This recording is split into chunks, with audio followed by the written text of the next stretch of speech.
আসসালামু আলাইকুম রহমতুল্লাহি ওয়াবারাকাতুহু। সম্মানিত হাজিরিন, আজকের এই ভিডিওতে আলোচনা করব স্বপ্নে গায়ে চাদর দিতে দেখার ব্যাখ্যা কি।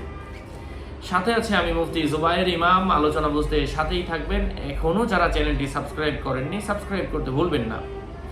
ভেরিফাই চ্যানেলের ডেসক্রিপশন বক্সে ক্লিক করলে আমার পেজ এবং আইডি আসে। এই লিংকের বাইরে অন্য কিছু নাই, শুধু আমার নাম লিখে ফেসবুকে সার্চ করলে হাজার আইডি আসবে। কারণ একটা চ্যানেল বড় হলে ওটার পিছনে অনেক নামে চ্যানেল পেজ খোলা হয় আর কি। এই জন্য ডিসক্রিপশন বক্সে ক্লিক করলেই পাবেন। ঘরের ভেতরে পর্দা দেখা, চাদর দেখা ওই ঘরের ব্যক্তির সম্মান এবং জীবিকা বৃদ্ধির সম্ভাবনা রয়েছে, এবং জীবিকা লাভ করা তাদের জন্য সহজ হয়ে যাবে, তাদের সম্মান বাড়বে। চাদর ক্রয় করা এর অর্থ হচ্ছে তার বিরুদ্ধে কোনো মানুষ কোনো ফাঁদ পাততে পারে। চাদর বিক্রি করতে দেখা তার নিজের মানহানির সম্ভাবনা রয়েছে। শীতকালে নারী অথবা পুরুষ চাদর পরিধান করতে দেখা অভাব মুক্ত জীবনযাপনের সম্ভাবনা রয়েছে। এমন কোনো মানুষ যদি চাদর দেখে, চাদর গায়ে দিতে দেখে, যার চাদর পরার অভ্যাস নেই, এর অর্থ হচ্ছে বদনজর তার শরীরে পড়ার সম্ভাবনা রয়েছে।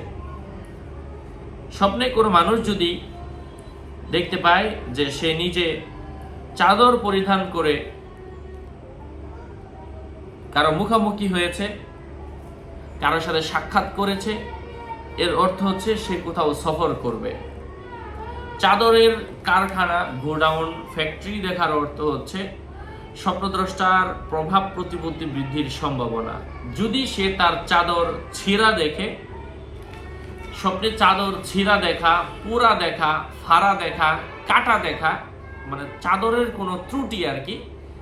চাদরের কোনো ত্রুটি দেখার অর্থ হচ্ছে স্বপ্নদ্রষ্টা কারো মাধ্যমে অপমানিত হওয়ার সম্ভাবনা রয়েছে, অথবা তিক্ত কোনো কথা তাকে শুনতে হবে, এমন কিছু বোঝায়।